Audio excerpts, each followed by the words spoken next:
Welcome back to The Spark for our second week deep dive into justice and corruption.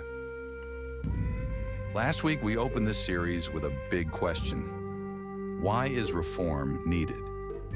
We looked at Plato's warning about shadows and corruption and the Hermetic vision of unity. This week, we go deeper, not just summaries. We're going to listen directly to the ancient voices themselves. Plato, the philosopher, and Hermes Trismegistus, the mystic.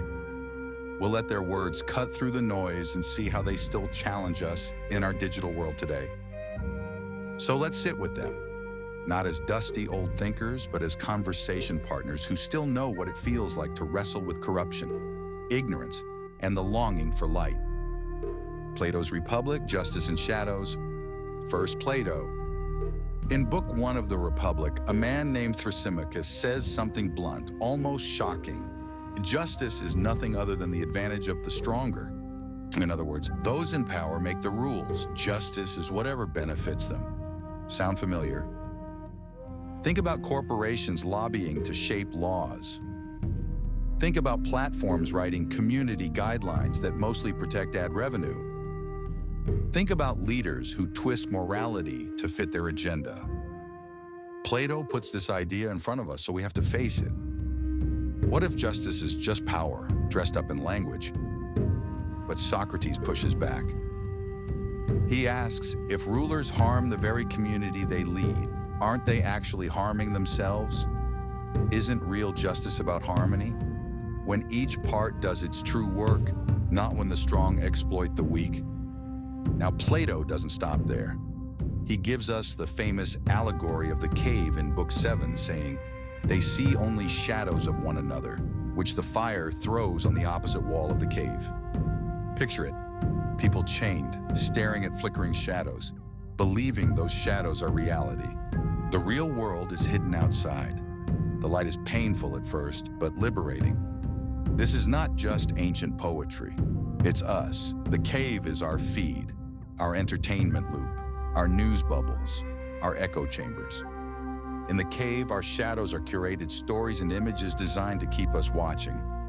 Our fire is the algorithms that decide what we see. Our chains are our habits of distraction and comfort. The painful question is, are we willing to turn toward the light, even if it means unlearning, leaving behind the comfort of shadows? And even harder, if we glimpse the light, do we go back to the cave to help others, knowing they might laugh at us, call us naive, or even get angry? The Hermetic vision, ignorance and unity. Now we turn to another voice, the Hermetic writings.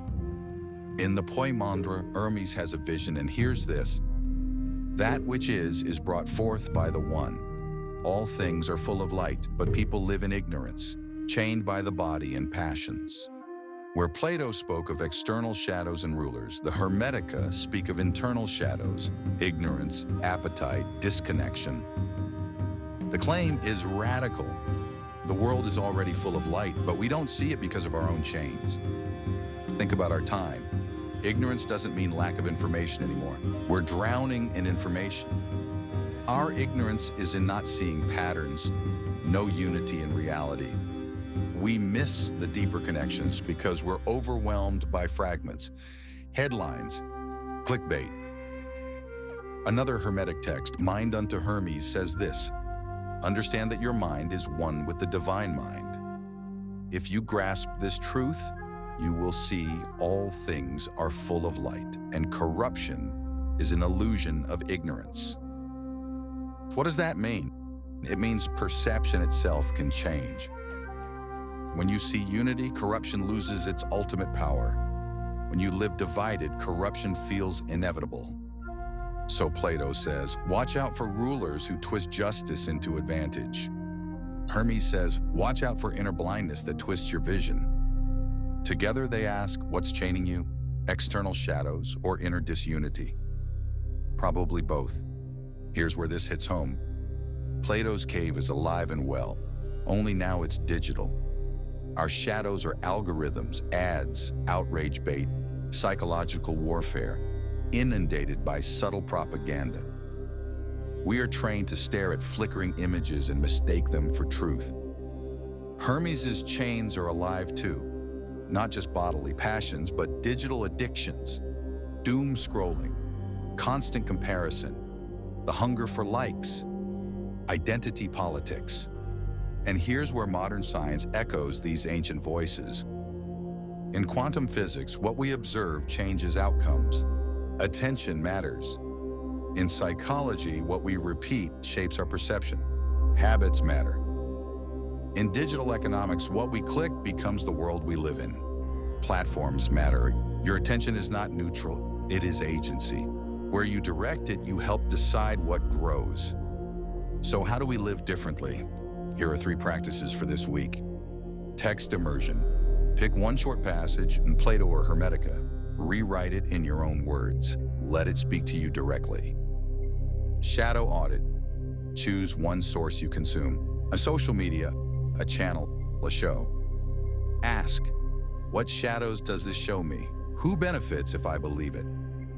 Unity journal. Each evening, write one moment of connection you noticed. With a person, with nature, even online. Notice how connection changes perception. Small steps, but these steps shift perception. They build the habit of seeing differently. Plato says shadows can enslave us unless we seek the light. Hermes says the world is already full of light unless we live in ignorance. Both voices invite us to reform, not just the systems outside us, but the vision inside us. This week, ask, what shadows keep me chained? What unity am I failing to notice? Where can I reclaim my attention as an act of justice? When you do, you'll discover something. Corruption is not destiny. Shadows are not reality. Light is everywhere, waiting to be seen. Make sure to follow us at The Spark, a new alternative to church, a framework for living in a digital world. Join us next week as we examine how to implement our learning so far and then open up for discussion. Make sure to comment any questions or ideas. Treat this as your new community of like-minded seekers, tired of the illusions and lies. Next month shifts from seeing corruption to governing the self. The pairing is Marcus Aurelius, Meditations, on Stoic virtue and self-rule, and the Emerald Tablet on Hermetic correspondence. As above, so below. Awaken and stay grounded.